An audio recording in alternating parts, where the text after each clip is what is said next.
manage your money and what you do with it. And I've been thinking here, I did a podcast today with a friend of mine named Tress on relationship sales, building your brand. What does that really look like? Are the ones out there doing the gimmicks, being effective and telling you, well, if you say this or you do that, you're gonna win? Or is it building a trust, a relationship with your clients that's going to help you, help them to get you to where you wanna be? So many times I hear the people say, well, if you say it this way, or you do this, or you do that, or this one little thing, it will make them throw money at you, or they'll buy the sale, or they'll do the thing, and that's garbage. I've been in sales for over 20 years. To give you an idea of my background, I've been a top closer for a Fortune 50 company for the past year. I was the top closer for a Fortune 100 company for 5-6 years, and I won the President's Circle 4 years in a row. I know you really don't care about that, but I want to give you some idea of where my knowledge and wisdom comes from. I've also been in sales for 20 years. I've sold oil and gas investments. I've done the thing from door to door, B2B, B2C. And the one thing I know that works is if you solve the customer's problem, they buy. If you can get it down to cost versus value, they buy.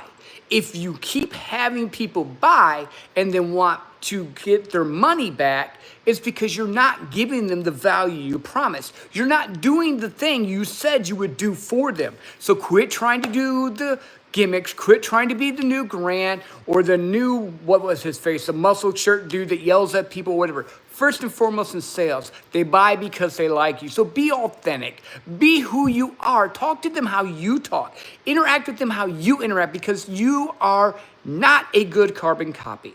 You are good as yourself. You know what people know about me? I love my family.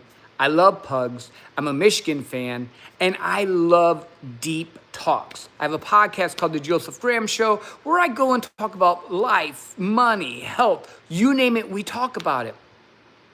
I don't come across like I'm really into cars. I don't care about cars. Cars to me are worthless. I don't care. I drive a RAV that's paid off. Why do I drive a RAV that's paid off? Because I don't have any bills on it, which is great. However, I have friends that love cars. They drive BMWs, they drive Bugattis, they drive all these things, and that's their thing. But I'll spend money on trips. You talk to me about going to Greece. You talk to me about going to Italy or France or Hawaii or something like that. Dude, I'm all over it. So when I'm presenting or when I'm talking to someone, I don't fake that I'm into something that I'm not into.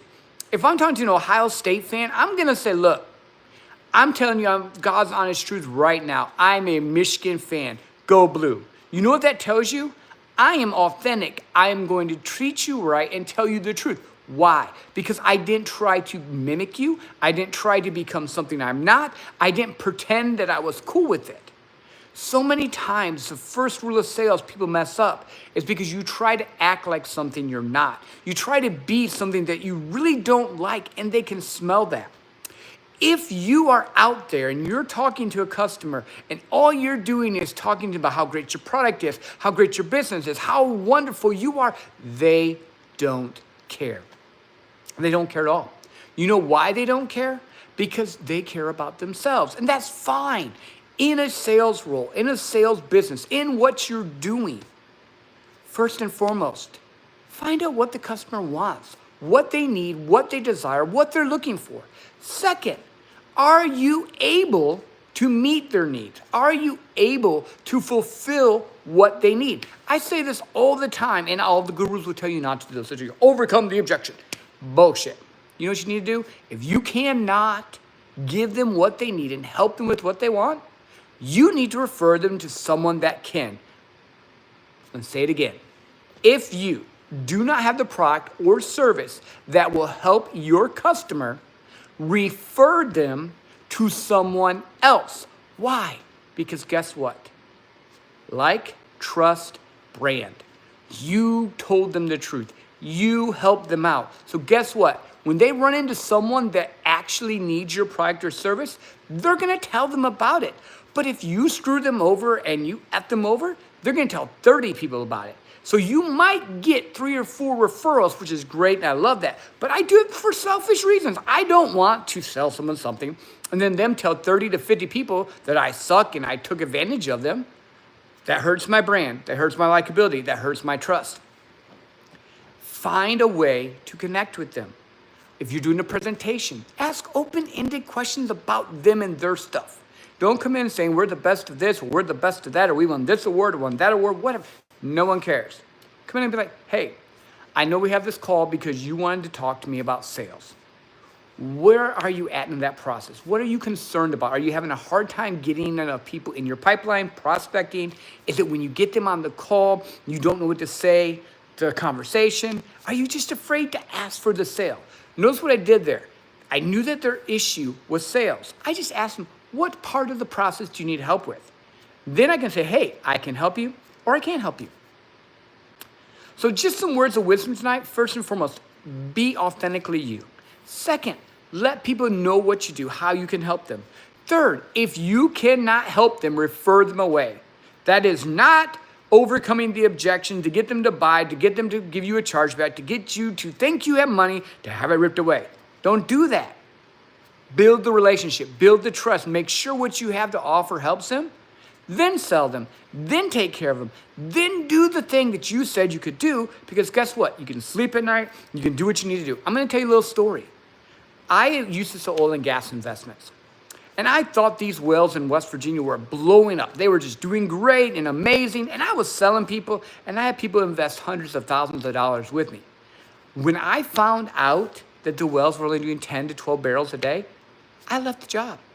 Why? Because my integrity is worth more to me than the money I'm making. In fact, I went from making around 100 to dropping down to like 45,000 for 2 years. But it qualified me because I held my integrity, I was authentic, I did what I needed to do to get a job with a Fortune 100 company. And guess what? You've seen the awards. If you follow my content, you've seen the trips. They fly me to Palm Beach. They fly me to Santa Barbara. I get to take my wife and family to Hawaii. Why? Because authenticity and being true to your word and building the brand that you can have people believe in is key for me with sales. I will not sell something I do not believe in. You shouldn't either.